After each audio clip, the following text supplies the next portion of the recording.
नमस्कार दोस्तों, स्वागत है आप सभी का हमारे YouTube चैनल खबर अजब गजब में। हम फिर से हाजिर हैं आप सबके सामने एक ट्रेंडिंग खबर लेकर। इस समय देश और दुनिया सबकी नजर जो है भारत पे है और भारत में सबसे ज्यादा ट्रेंडिंग इस समय है भारत की पॉलिटिक्स। चुनाव के नतीजों के बाद न कोई पार्टी पूरी तरह से खुश है, न ही कोई पार्टी दुखी है, मगर इन सब के बीच एक पार्टी है जो सबसे ज्यादा खुश है और उसके खुशी की कोई सीमा नहीं है। जी हाँ, हम बात कर रहे हैं तेलुगु सुपरस्टार पवन कल्याण की, जिनकी पार्टी जनसेना ने 100% स्ट्राइक रेट के साथ जितने भी विधानसभा और लोकसभा सीटों पे चुनाव लड़ा उन सभी को जीत लिया और अब वो आंध्र प्रदेश के वर्तमान के उप मुख्यमंत्री के रूप में कार्य कर रहे हैं। पवन कल्याण के नाम से मशहूर पवन का असली नाम कोनिडेला कल्याण बाबू है। उनका जन्म आंध्र प्रदेश के गोदावरी जिले में कोनिडेला वेंकट राव और अंजना देवी के घर हुआ है। इनके पिता कांस्टेबल थे, जिनका नियमित रूप से ट्रांसफर होते रहता था। पवन कल्याण का मन पढ़ाई में बचपन से ही नहीं लगता था। इनके बड़े भाई मेगा स्टार चिरंजीवी, वो भी तेलुगु सिनेमा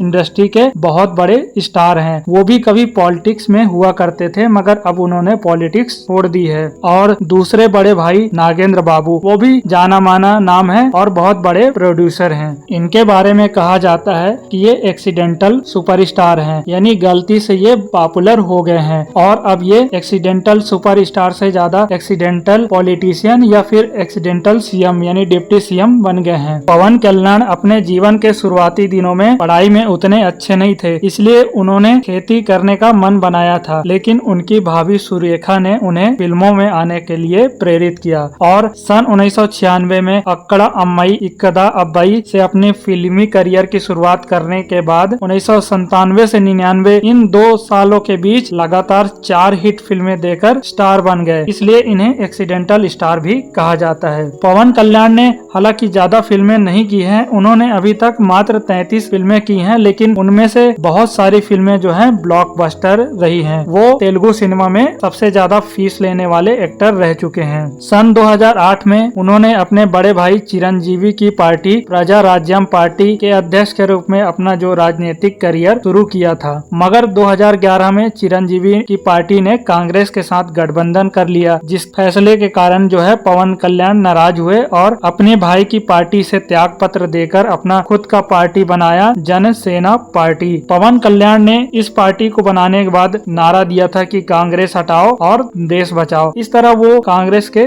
धुर विरोधी बन गए थे। सन 2020 में उन्होंने बीजेपी के साथ गठबंधन कर लिया और अभी हाल ही में संपन्न हुए लोकसभा और आंध्र प्रदेश के विधानसभा चुनाव में अच्छा खासा जो है जीत दर्ज करने के बाद अब वो उप मुख्यमंत्री के रूप में काम कर रहे हैं। इतना सब कुछ हासिल कर लेने के बाद जिंदगी आसान सी लगती है, मगर पवन कल्याण की लाइफ जो है इतनी आसान नहीं थी। उनका व्यक्तिगत जीवन काफी उथल पुथल भरा रहा है। एक साक्षात्कार में वो बताते हैं कि उनका पढ़ाई में मन नहीं लगता था, बहुत ही कम उम्र में उन्हें अस्थमा हो गया था। उसके बाद उन्होंने लोगों से मिलना जुलना कम कर दिया था, डिप्रेशन में चले गए थे। एक बार तो उन्होंने अपने बड़े भाई की गन से सुसाइड करने की कोशिश भी की थी, मगर परिवार वालों ने उन्हें बचा लिया। ऐसा ही कुछ उनका वैवाहिक जीवन भी रहा। पवन कल्याण ने अब तक 3 शादियां की हैं, उनमें से 2 शादियां तो असफल रही थी। 1997 में उन्होंने नंदिनी से शादी की थी जो 10 साल चली। उसके बाद 2009 में उन्होंने अपनी को स्टार रेणु देसाई से शादी की। रेणु देसाई और पवन कल्याण के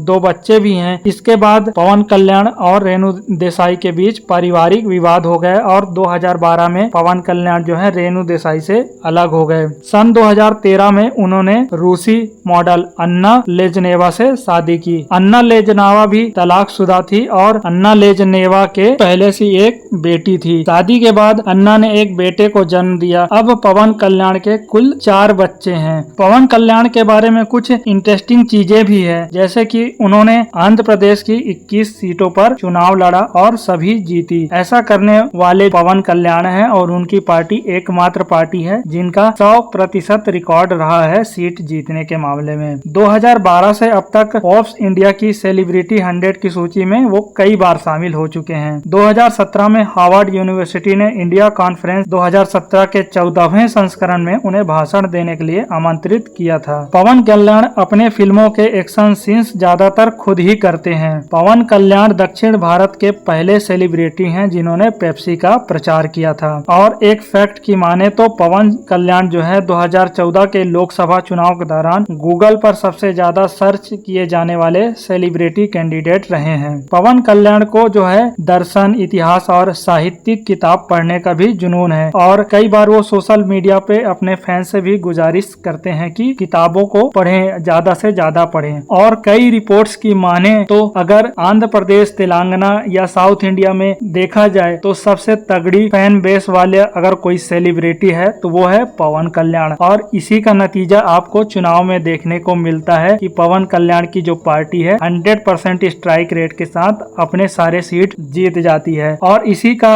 नतीजा है कि बीजेपी और तेलुगु देशम पार्टी के बीच जो गठबंधन कराने का मुख्य कार्य किया है वो पवन कल्याण ने किया है। तो कैसी लगी आज की वीडियो हमें कमेंट सेक्शन में बताइएगा। अगर वीडियो अच्छी लगी और पसंद आई तो चैनल को सब्सक्राइब कीजिएगा, वीडियो को लाइक कीजिएगा और ज्यादा से ज्यादा शेयर कीजिएगा।